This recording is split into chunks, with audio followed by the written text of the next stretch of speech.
Shall we start, sir? Yeah, I'm ready. Students will join on YouTube only. Fine. Namaskar and good afternoon to one and all. First of all, I warmly welcome you all to the online course conducted by Mahila Mahavidyalaya Nandanvan Nagpur in collaboration with Rajkumar Keval Ramani Kanya Mahavidyalaya, R.S. Munle, Dharampet Arts and Commerce College, and the Board of Studies in English, RTM Nagpur University, Nagpur. Before we start the session, let me introduce the resource person of the day. Dear students, today we have an experienced and knowledgeable person who is going to deliver a lecture on Of Studies written by Francis Bacon. He is none other than Dr. Prantik Banerjee. Dr. Prantik Banerjee is an associate professor, Department of English, Hislop College, Nagpur. He is former IPSC coordinator and played a very significant role in getting A grade from NAC. He also played very significant role in getting heritage status from UGC, New Delhi. He is the member of BOS in English, Rashtrasant Tukroji Maharaj, Nagpur University, Nagpur, and contributed in designing new syllabus for BA. He is also involved in different committees at UG and PG level in the same university. He is a certified HRD trainer from TCS, Bangalore, and has conducted several teacher and corporate training programs. He is on the editorial board of several international and national journals on higher education as well as English studies. He has got a huge experience of teaching in the field of education. His area of interest are cultural studies, film theory, medical humanities, post-colonial studies, trauma theory, and disability studies. He has been a keynote speaker and resource person at several national and international conferences. His contribution in the field of research is highly noteworthy. He is the research supervisor at RTMNU, Nagpur University, Nagpur. He has also delivered many academic talks on different occasions. He is a published poet and short story writer. His poems were featured in Sahitya Academy's Indian Literature, PEN Braun Critic, Kavya Bharati, Journal of Poetry Society of India. His biodata is too big to read out in a few minutes. We are really fortunate enough to have such an experienced person with us today on this occasion. I hope his deliberate discussion on of studies written by Francis Bacon will definitely prove to be beneficial to all of us. Once again, on behalf of all these three colleges, I welcome you all to this online course, and without wasting time, I request Dr. Prantik Banerjee to carry out the session. Over to you, sir. Thank you, Dr. Dodeva. And I believe that we have been joined by a number of students on YouTube because the streaming of this session is live. So a very good noon to everybody, and especially to the dear students who have joined us. Well, you know, in fact, yesterday, while I was talking to Dr. Magdigar, the principal of Mahila Mahavidyalaya, I was wondering that as this year, 2020, draws to its close, and today being the last day of 2020, whether this would be a day and a time where students would join us for a session on Bacon. And well, enthusiastic and optimistic as she always is, she assured me that there will be plenty of students as eager beavers listening, joining us on the live streaming of this particular session on Francis Bacon. Friends and dear students, I believe, first of all, that you must give credit to the three colleges that have organized this online session on the BA literature course, that is the text that is prescribed selections of literature from the Elizabethan age to the Restoration. And we have had almost a year where our teaching learning has completely done a 360-degree turn from physical classrooms. We have gone on to virtual classrooms. And therefore, it is very, very laudable and creditworthy that these three colleges have started this particular online course, more so because the syllabus is a new syllabus. The course for literature has been introduced by RTM Nagpur University only this year. Um, I believe that there have, Francis Bacon has already, I mean, you've had the two previous sessions on Francis Bacon, and I'm sure the previous speakers, both Dr. Karthik Panikkar as well as Dr. Vandana Bagrigar, would have introduced Francis Bacon.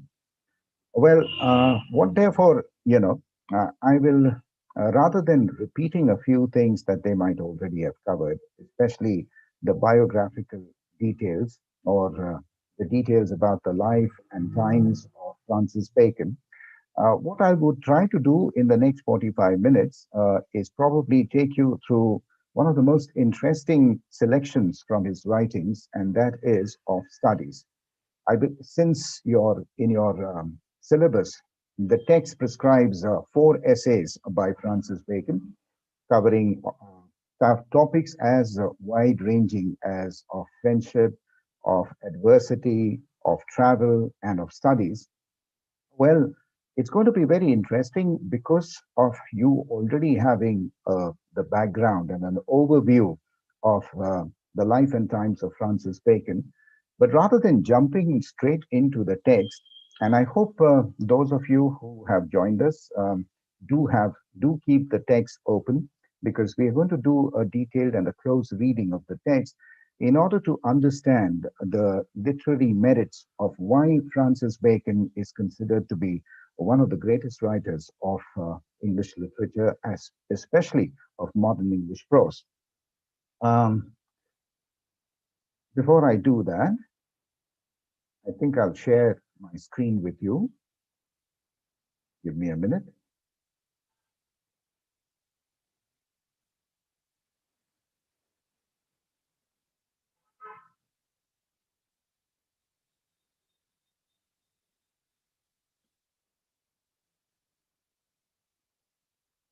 Is my screen visible? Yes, sir, it's visible. Wonderful. So once again, all those students who have joined us on this live streaming on YouTube, request them to keep the text of studies ready. And what we are going to do is perhaps I'm going to, rather than give you a brief profile once again of Francis Bacon, which your previous teachers who took the sessions of day before and yesterday, I'm going to take a look. I want you to take a look at this particular slide. Pause for a minute, observe the images that appear on your slide, and what do you see? What do you see? Well, I'm sure these are spaces that you would recognize and be familiar with. These are spaces, for example, of a classroom, of a library, of a bookstore, crossword bookstore in Nagpur, and on your extreme right, or rather on your extreme left upper corner, the image where you see a man sitting as a pavement seller of old bookshops. Friends, like I was saying, this whole year, as it draws to its close, has completely changed the way in which we teach and learn. And I'm sure what is common, therefore, to this particular image is something that is relevant to the topic that we are going to do today, and that is of studies. The way in which you were accustomed to learning, and the way we were used to be teaching, let's say before March 2020, has undergone a radical change. It has undergone what we call a paradigm shift. And all, even as our classrooms have been emptied out, our libraries have been emptied out, and you yourself have been perhaps missing the live interactive, the physical settings, in your classrooms, in the library, in the college canteen, in the cafeteria. Well, we have shifted, as we have shifted from a virtual mode to from a physical to a virtual mode of learning. Books also, the way in which we think of studies, the way in which we think of books, the way in which we think of our reading habits and our reading practices has also undergone a tremendous change. And it is in this context that one goes back, when one goes back to a text, when one goes back to an essay written hundreds and hundreds of years back by Francis Bacon, one can legitimately begin, one can legitimately begin the session by asking, why should we be reading Francis Bacon? Why should we be reading an essay written so many years back when our very way of learning and teaching has become so very different? Well, that is the argument. That is perhaps the thought that we will keep in mind as we move through our text, through the essay.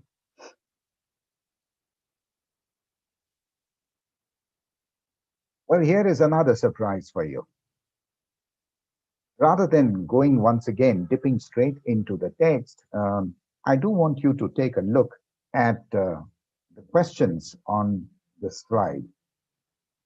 It begins with the first question: when is the World Book Day celebrated?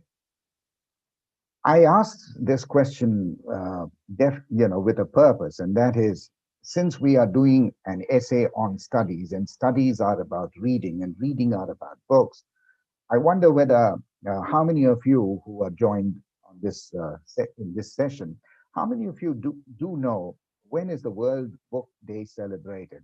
And don't reach out to Professor Google or Wikipedia quickly on your smartphones to know. Well, the information is already out there. It is celebrated in the month of April. In some countries, it is celebrated in the month of April. In some, it is celebrated in the month of March. And coinciding, it is in most countries, it coincides with the celebration of the World Book Day coincides with the death anniversary of two of the greatest writers in European and English literature. One is Miguel de Cervantes, and the other is William Shakespeare. If you come to the next question, who has 91 quotes in the Oxford Book of Famous Quotations? That's a huge number, uh, 91 quotes of a single writer. Well, who has 91 quotes in the Oxford Book of Famous Quotations? Well, it is Francis Bacon again. And, if you were to do again a Google search on the writer who is quoted often and the most frequently, the list is pretty interesting. The list is pretty revealing because Francis Bacon's name comes right after Shakespeare. So, along with Shakespeare, and you know, it is Bacon whose lines, whose writings are quoted most often in in all kinds of forums, whether it is schools, colleges, academic forums, conferences, or even in writings in the media. Now, isn't that a fascinating fact? Um, and coincidentally, when we talk about Francis Bacon, well, we can talk about William Shakespeare in the same breath because they were contemporaries. They both were living and writing more or less in the same time period. So it is Francis Bacon who, after Shakespeare, has 91 quotes in the Oxford Book of Famous Quotations. Well, here comes the next one. Which is the shortest essay with the most quoted lines in English literature? Well, well, well. If this was a KBC question and you were a participant in it, I'm sure you would have got this right. Well, no prizes now for guesses because it is Francis Bacon again.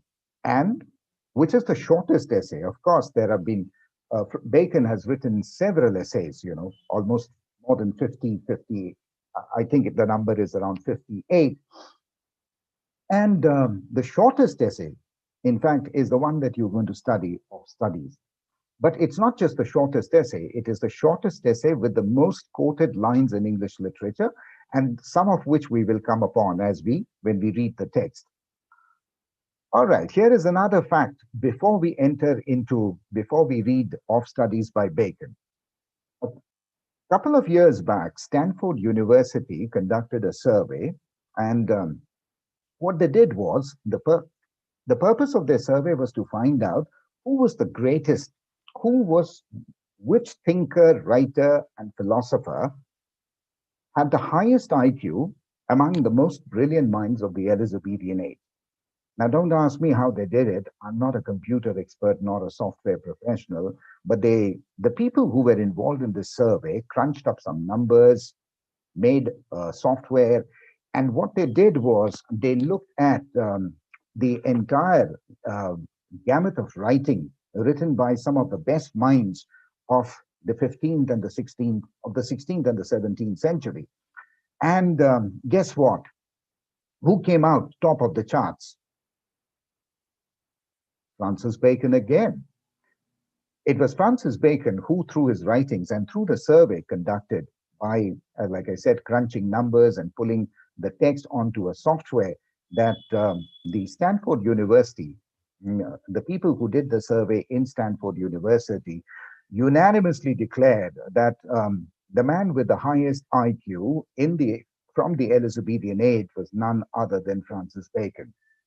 And the last is not a quiz. In fact, I refer to one of the books one of the best-selling books of all times on philosophy, called The Story of Philosophy by Will Durant. Dear students, this is a book all of us should read. It's a good read. And the reason I say is that when we talk about literature, we talk about great minds and great ideas and great thoughts. And we talk about, therefore, philosophy. And the history of literature is also the history of thought. And the Story of Philosophy by Will Durant gives us, it maps some of the best thinkers and their best ideas, some of the greatest thinkers and their world-changing ideas, right from the fourth and the fifth century to the modern age. Well, Durant actually gives us shortlist nine of the greatest minds that have had a huge impact in changing the shape and destiny of human civilization and human culture. And among the nine, once again, no prizes for guessing, who should be there? Francis Bacon. Well, with this, therefore, what do we, when you think of Francis Bacon, what is the picture that emerges in your mind? It's a wow. It's a wow picture. It gives us an image of a man, you know, with the maximum number of quotes in the Oxford book after Shakespeare, the man who's written the shortest essay but with the most quoted lines. It talks about the Stanford University, which celebrates Francis Bacon as having, as a genius, having the highest IQ among the greatest minds of the Elizabethan age. And it's also about Francis Bacon featuring among the nine greatest thinkers who have changed the history of philosophy, or the history of thought and thinking, in The Story of Philosophy by Will Durant. Clearly, therefore, um, Francis Bacon in your syllabus is somebody who is one of the most dazzling and the most brilliant minds. And when we therefore are reading his essays, well, it is with a great deal of curiosity and a great deal of excitement that we need to look into his essays, because, like I told you, we are reading the essays by one of the greatest minds of all times.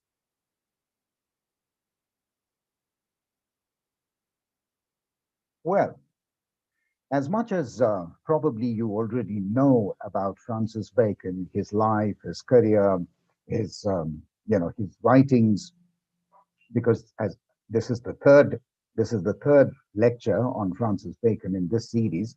As much as you would probably already know, um, Bacon, when we talk about Bacon and we go back in time, we go back in history, perhaps the one quote or the one line that captures the character and, and personality of Bacon, of Francis Bacon, is this particular line on top of your screen, that Bacon was the wisest, the brightest, and the meanest of mankind.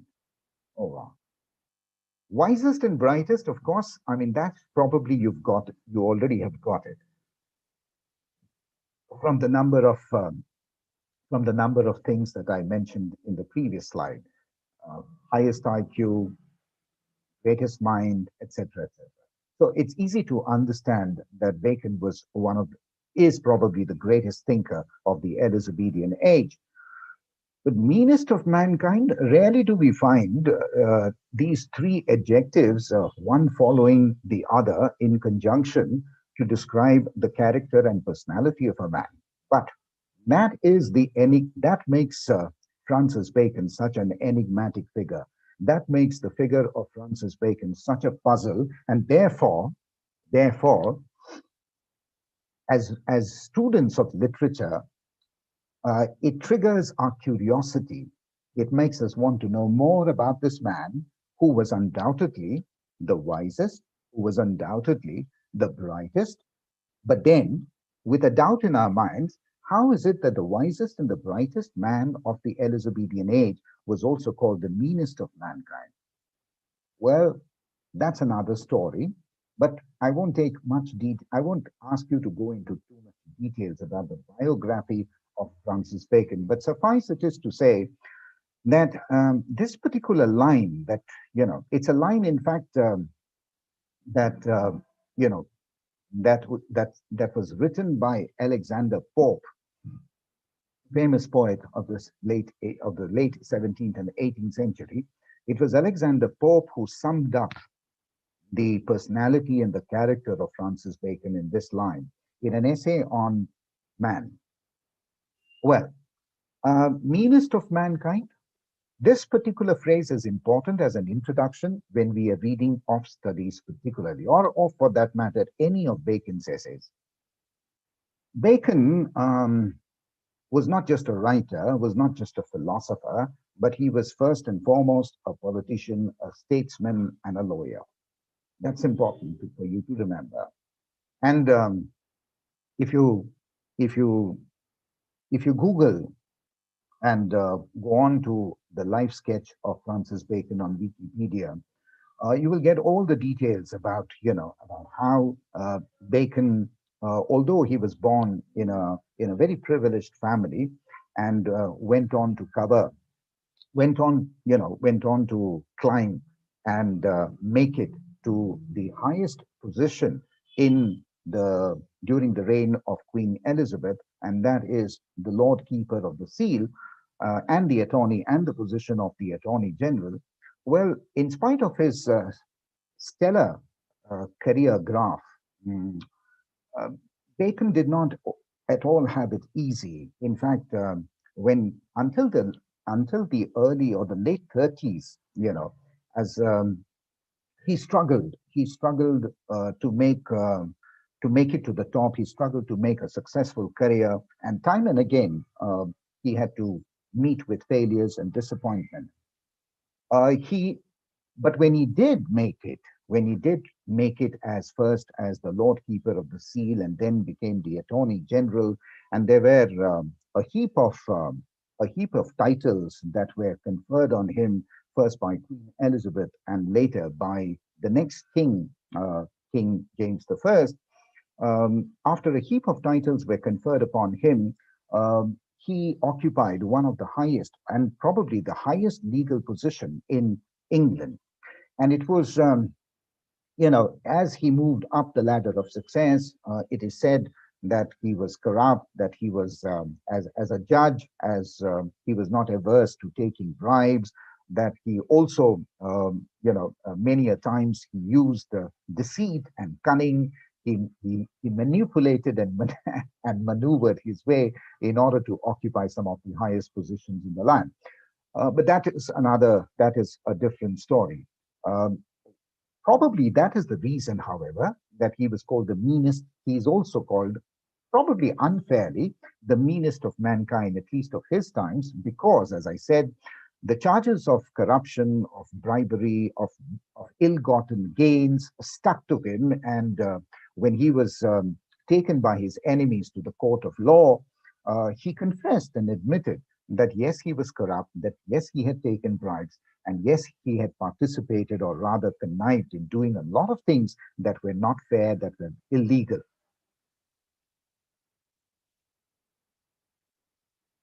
Friends, the story of Francis Bacon's life is a story of a rapidly ascending star, but a star which, like a meteor, also crashes. So when we think of Bacon, we think of him as the wisest, the brightest, as well as the meanest of mankind. And that has a very important bearing on his writings. And I'll come to that a little later as we move. Before you even read the off studies, um, it's important to know that why did Bacon write the essays?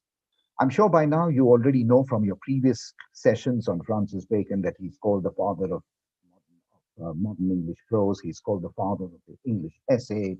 And it was he who introduced this genre, this form of writing into English literature. But then think about a young man, think about a young man in the 1590s. You know, why would a young man living in the 1590s under the reign of Queen Elizabeth, why would he write such a thing called the essays, which, as we now know, was never ever written before in English literature?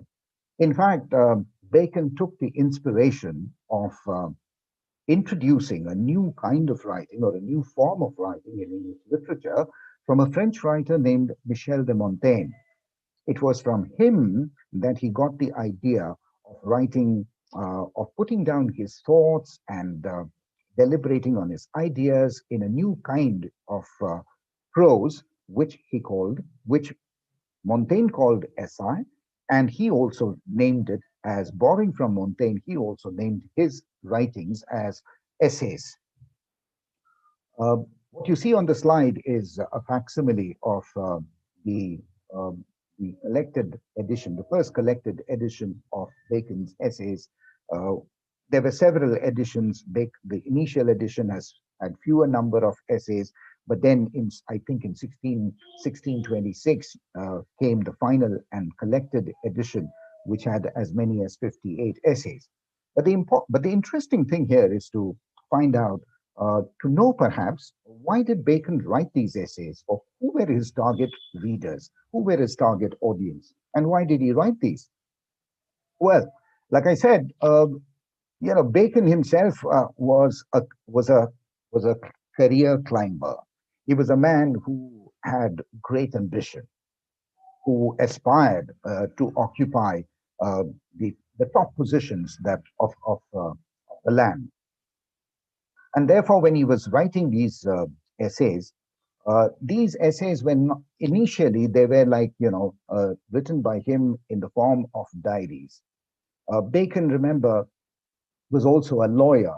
In fact, his entry into politics was made easy by studying law. As a student, he studied law in the inns of the court. And it was during these years of study in the court of law that that Bacon saw the possibility of how important critical reasoning or argument was. And so the essays that Francis Bacon wrote, was primarily targeted for young Elizabethan uh, uh, career-minded men. They were not for women. They were not for the general reader. These essays were not written for the common man. And this is something you need to bear in mind because we are putting his writings in a historical context. Unlike the essays of today, which are many of whom, many of the great modern writers have written essays for the general reader, Bacon was not writing for the common reader, the layman. He was writing for people of his age, of his attitude, of his aspirational level. That is, as I said, career minded young men, men who wanted to um, make a career either in the court or in the legal or in law, in jurisprudence.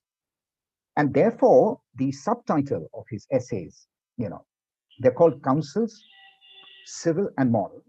And then Bacon, in his introduction, says that they come home to men's business and bosoms, meaning that if these essays were written primarily to give a lot of practical advice to young men on how to make a successful career, on how to, enter into parliament or into the court, the Elizabethan court, and achieve their dreams, well, you would expect, therefore, that there would be a lot of practical knowledge and practical tips that would be given. And that comes home, or rather, bringing bringing the bacon to home, bringing home the bacon, as they say.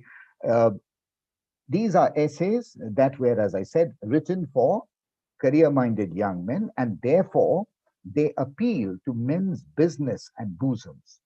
Business and bosoms. They are these are written with an intent and a purpose that would excite or that would appeal both to the practical to the that would have a practical value as well as those that would appeal to the hearts of men. Well, let's come to the text. First of all, what is Bacon talking about in studies? What are the main benefits of study? And I'm not going to go through the entire essay. We will take up some of the talking points, some of the main points of the essay. First of all, um, what are the main benefits of study? The first half of the essay, if you have the text open before you, you would notice that the very first line, studies serve for delight, for ornament, and for ability. So, right in the beginning, without as much as a preface, Bacon outlines the three chief uses or the three chief advantages that studies give to a reader. They are for delight, they are for ornament, and they are for ability. So, what is delight? Their chief use for delight is in privateness and retiring, for ornament in discourse, and for ability and in the judgment and disposition of business, which means really what Bacon is saying is that delight, we study first of all for delight. We read books for delight. And what does that really mean?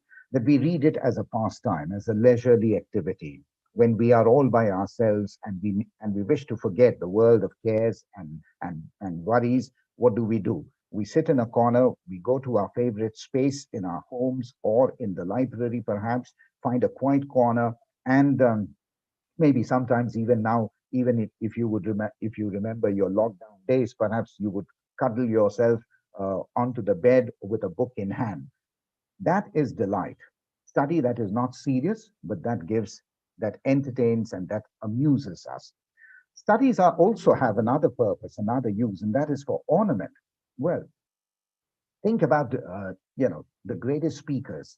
Think about the greatest speech makers. Think about somebody like Shashi Tharoor, for instance. Whom many of you would have heard his talks on YouTube or his TED talks. Well, some of the greatest TED speakers or orators are those who have read a lot. And you know why? Because by reading, they are able to embellish, they are able to pick up, they are able to stud, like a gemstone, they are able to stud and decorate their speech with the right thoughts, with the right ideas, and more importantly, with the right words. In other words, what Bacon is saying is that we study books, we read books in order to improve our conversation, to improve our communication. And finally, for ability, and this is where the practical, that Bacon's essays come home to men's business and men's bosom. the practical application, that study is not just for relaxation, study is not just for improving our communication skills, but it is also, we study or we find in books a lot of practical wisdom or a practical knowledge which we can apply in our everyday lives in order to move ahead. So if you want to be competitive, friends, which I'm sure you all are, if you want to beat the competition in an increasingly tough, what we call a rat race in the coming years, then there is no substitute, according to Bacon, for reading, for a good reading habit, because reading books helps you not only to, not only reading books is not only a storehouse of information, knowledge, but it also perhaps gives you the ability to the critical ability and the analytical skills which are so necessary in today's job markets. Well, if you thought that Bacon's essay on off studies would be all about why we should read more and more, why we should study more and more, then, well, surprise, surprise. Bacon also kind of cautions us against the ill effects of too much study, because he says that if you spend too much time in studies, then it may make you lazy.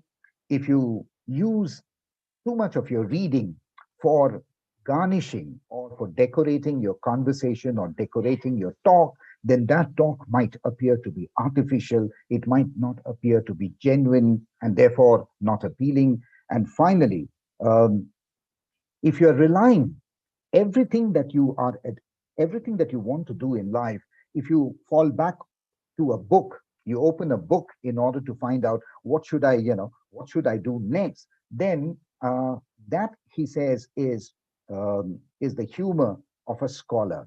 The humor of a scholar, meaning that it would be an ill-formed judgment, because books, worthy and readable as they are, books, the storehouse of wisdom and knowledge that they give, according to Bacon, books books cannot be the only guiding lights in order to in order to shape our lives.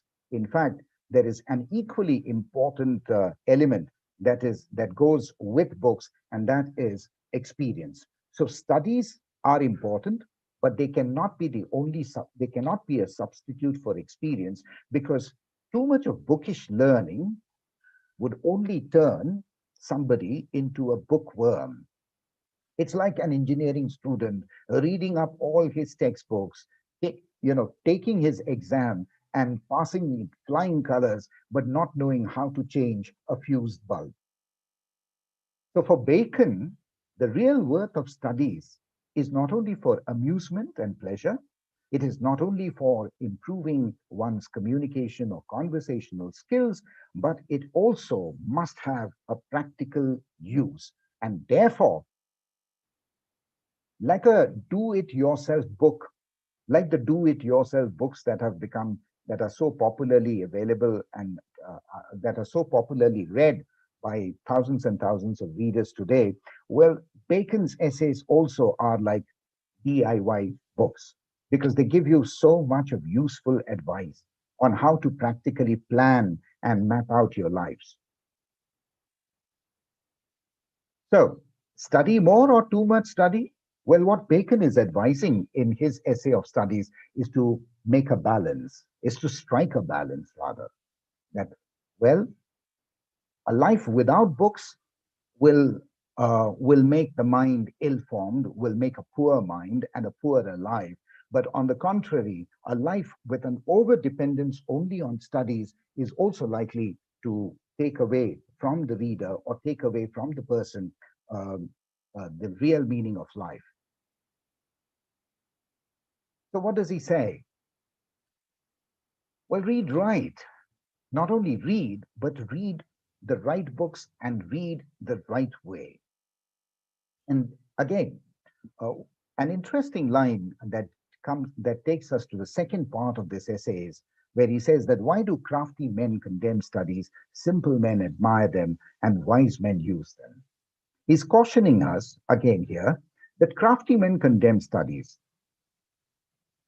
men who are cunning, men who are in power, Men who wish to keep all their power to themselves would not wish their janta or their public to be well read, because to read is to gather knowledge. And in today's world, knowledge is power. Incidentally, this is again a quote that comes from Francis Bacon. So crafty men, men who are like authoritarian leaders, men who are dictators, men who are powerful but wish to keep the rest of the world powerless, are those who condemn studies, because they know that a well-informed citizen is somebody who will always question and not take things for granted.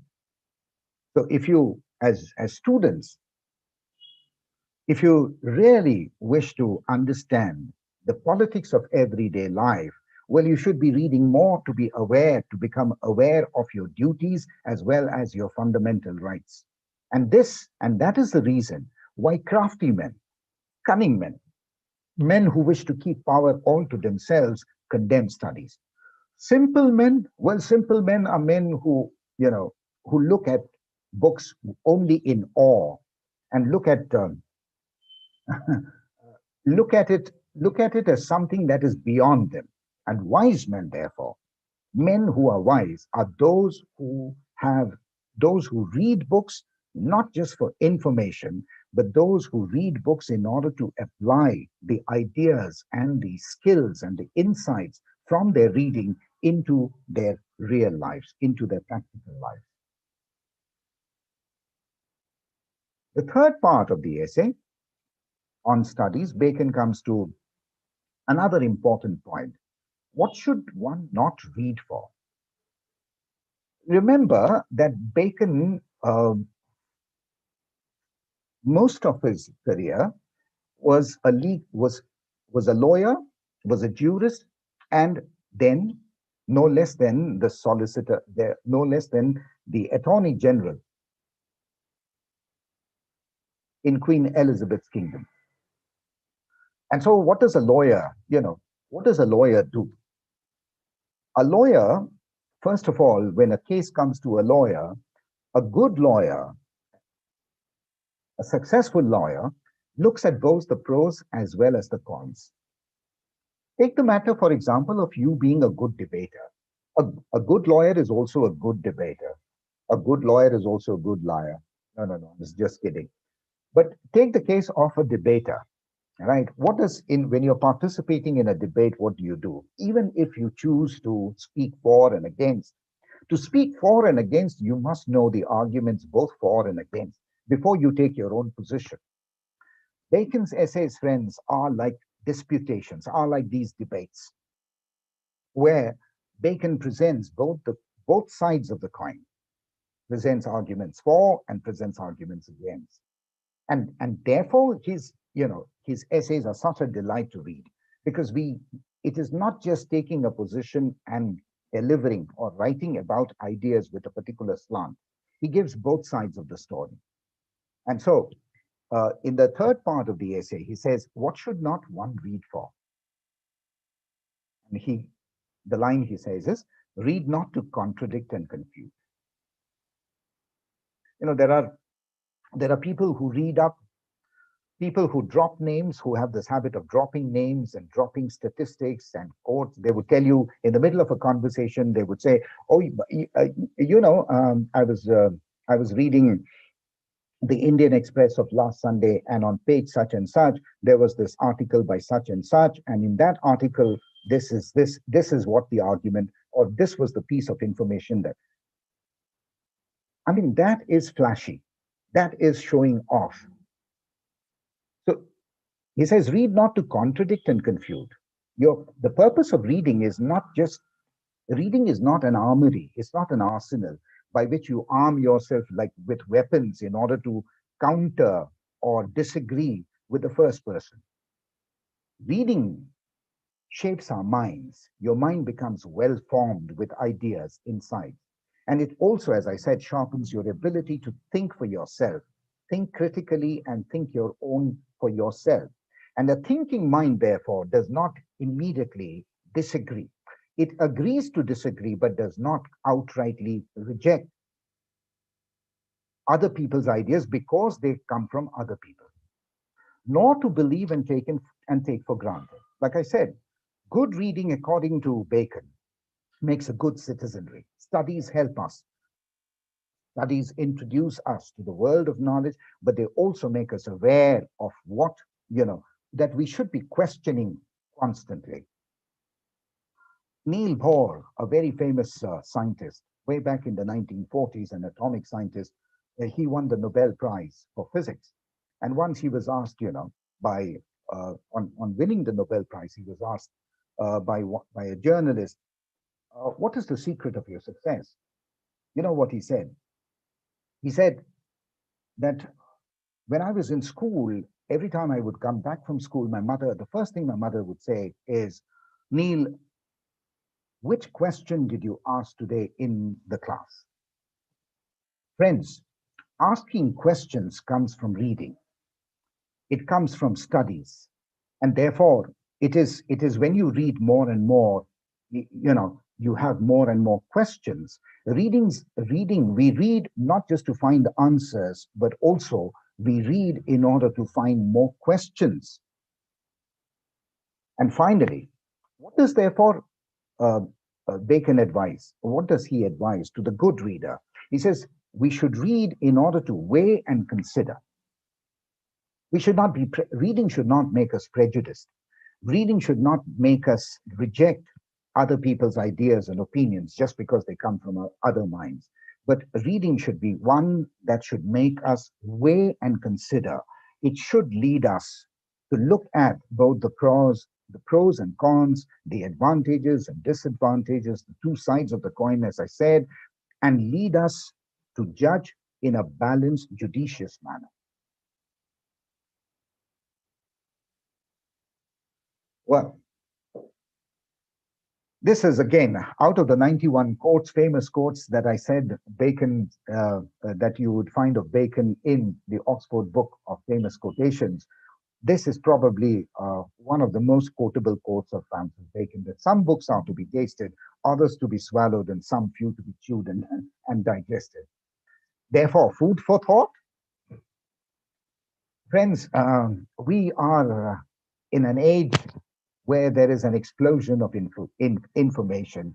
I mean, information is everywhere at the touch of a button on your smartphones, and therefore I said that, every time as a teacher, I teach something in an English classroom, it's all of us feel that, whether it is a difficult word or whether we need to check up something, all we need to do is to go to Professor Google or, you know, the Wikipedia University. But then when we are living in an age where there is so much information, we are likely to be drowned with so many books being published. Every day, new books are being released, books on such a wide variety of subjects. It's easy, therefore, to get drowned and submerged.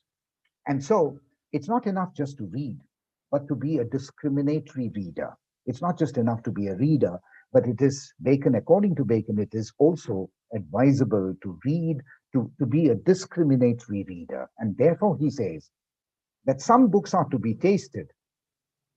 He uses the metaphor of a food and says some books are to be tasted, others to be swallowed, and some few to be chewed and digested. What he really means is that some books are like quick reads while you are traveling, maybe in a train or lounging or sitting in the airport lounge, the quick reads. Dare I say the Chetan Bhagat novels, for example. Pulp fiction, popular fiction, Well, those are to be quick reads are just to be tasted. So whether we are talking about a thriller or a detective fiction, or as I said, a Chetan Bhagat novel, well, you know, it's like you fill it, you shut it, and then you forget it. You read it, you shut it, and you forget it. Others to be swallowed, yes, but there are others, for example, there are not many books that need to be read in parts, and some few to be chewed and digested. For example, chewed and digested. Well, Bacon's essays, the one that you're reading, and the other essays, or for that matter, your course book, your entire book, has to be chewed and digested by you. Not memorized, please. I'm not suggesting, nor is Bacon suggesting that you need to mug up. But chewed and digested means you need to be reading these textbooks in order to understand their ideas, in order to question, in order to form opinions, and therefore you read these texts, you read these essays in order to cultivate an original line of thinking. Why? Because Bacon ends the essay, comes to the last part by saying that reading maketh a full man, conference a ready man, and writing an exact man. Reading maketh a full man. What do we mean by a full man?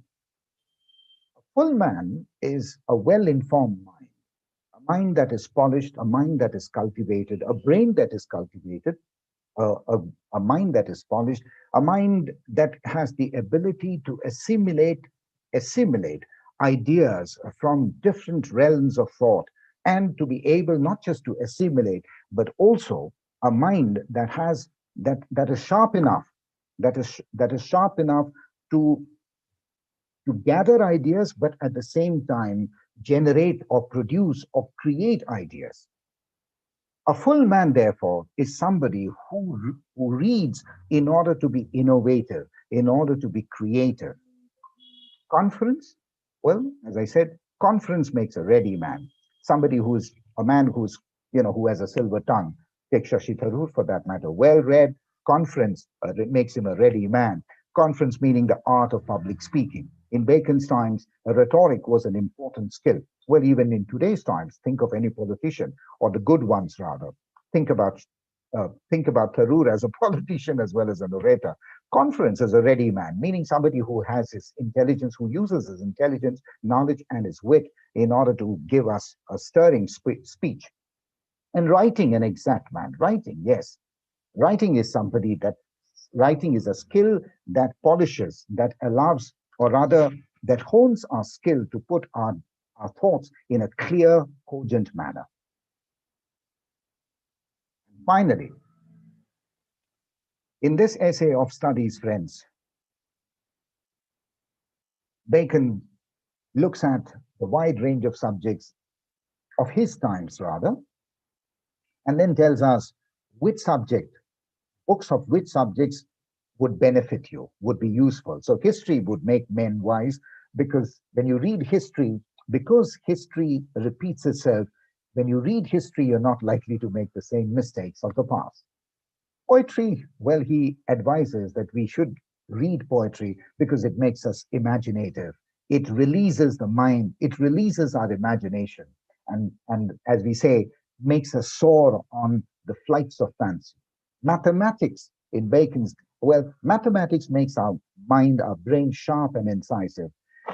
And logic and rhetoric, as I said, logic and rhetoric, the art of reasoning and logic, helps us to debate, to discuss, and to put forth our thoughts in a convincing manner.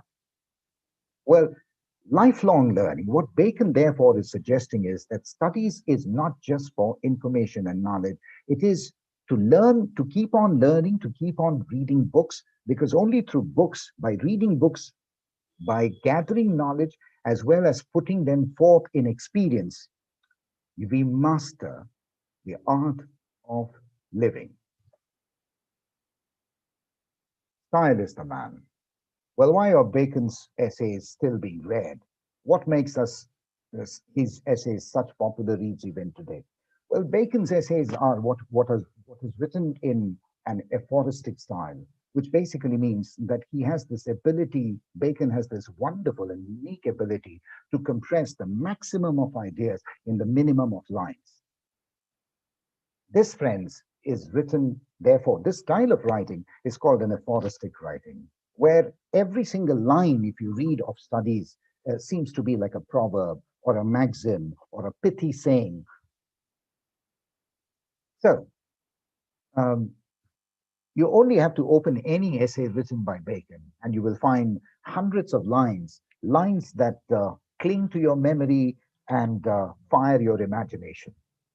These are, therefore, Bacon mastered a style of writing which was very different to the pre Elizabethan style.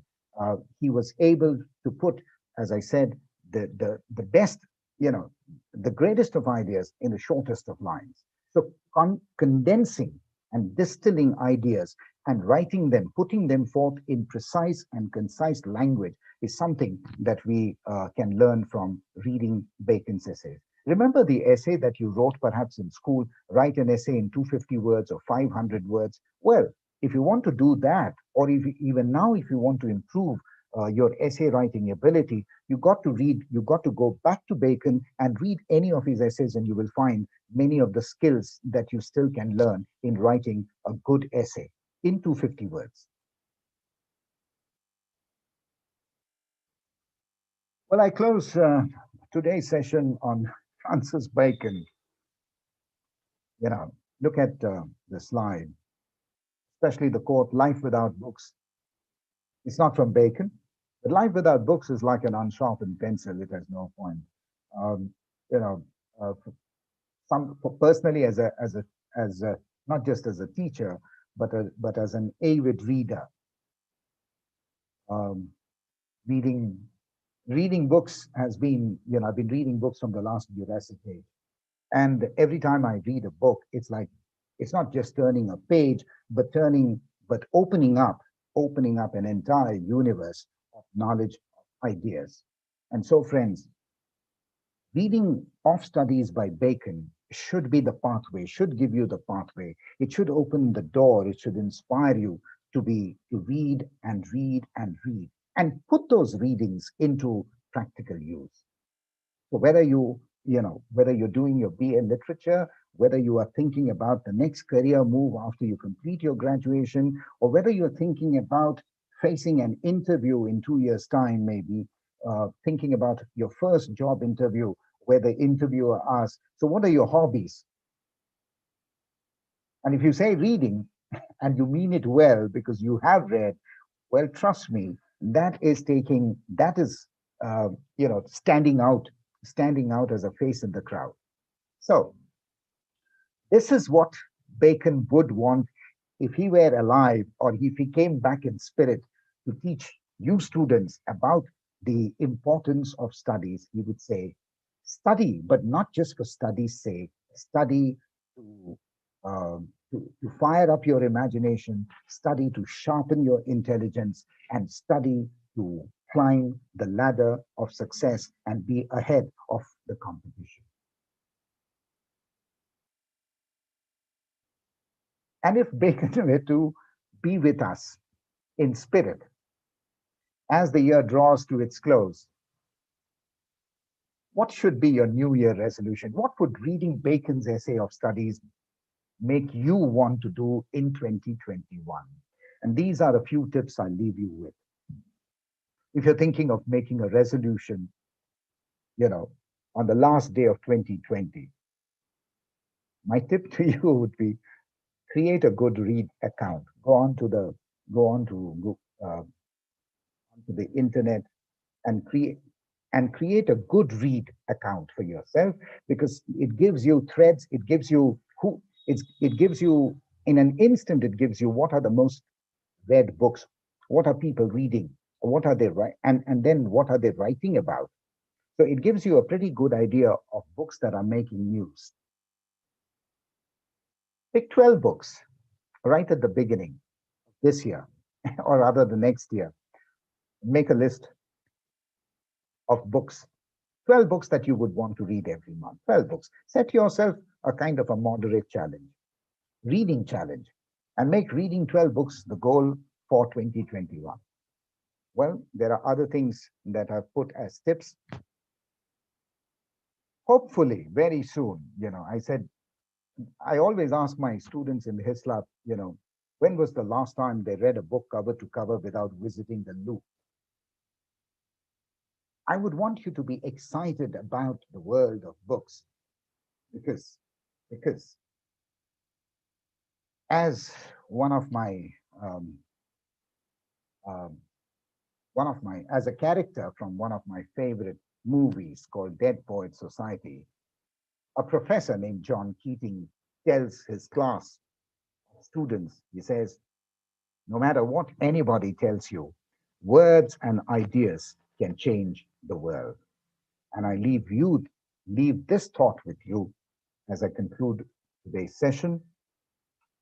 Happy New Year. Wishing you all a Happy New Year and happy reading. Thank you so much. If you have any questions, I'll take them now.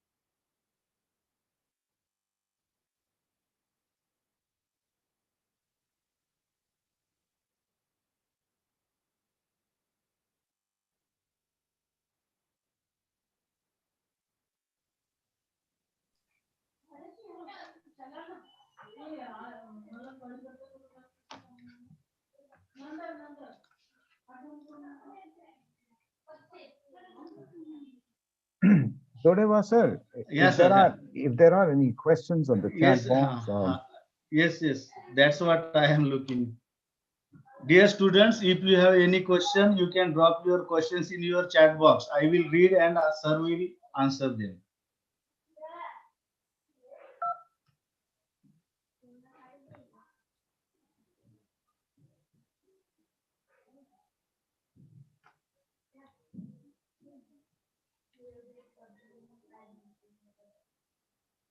So students have posted no question. okay. Dear students, once again, I would like to announce that if you want to ask any question, you can drop your question in your chat box. I will read and sir will answer.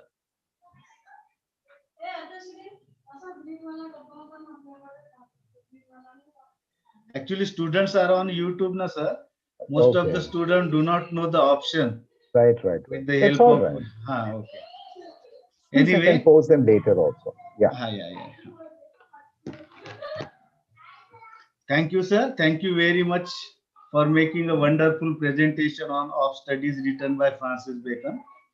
Dear, dear students, we are almost at the fag end of the session, and what is left is the formality to propose vote of thanks.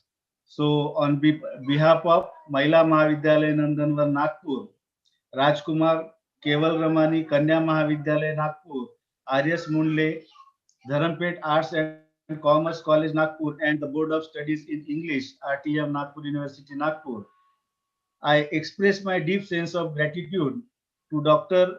Prantik Banerjee for accepting our invitation and delivering a wonderful lecture on the topic given. Thank you, sir. Thank you very much. Uh, as a last word, I would like to say thank you to Dr. Urmila Davir and Dr. Bagrigar for having, given me this opportunity to take part in this online session on literature thinking. Thank you. Thank you. I also record deep sense of appreciation and thanks to all the students who have extended overwhelming response to this online course. Once again, on behalf of all these three colleges, I thank you all and hereby declare that the today's session is over. We shall meet tomorrow with the new speaker and with a new topic. Thank you, sir. Thank you very much. Thank you, dear students.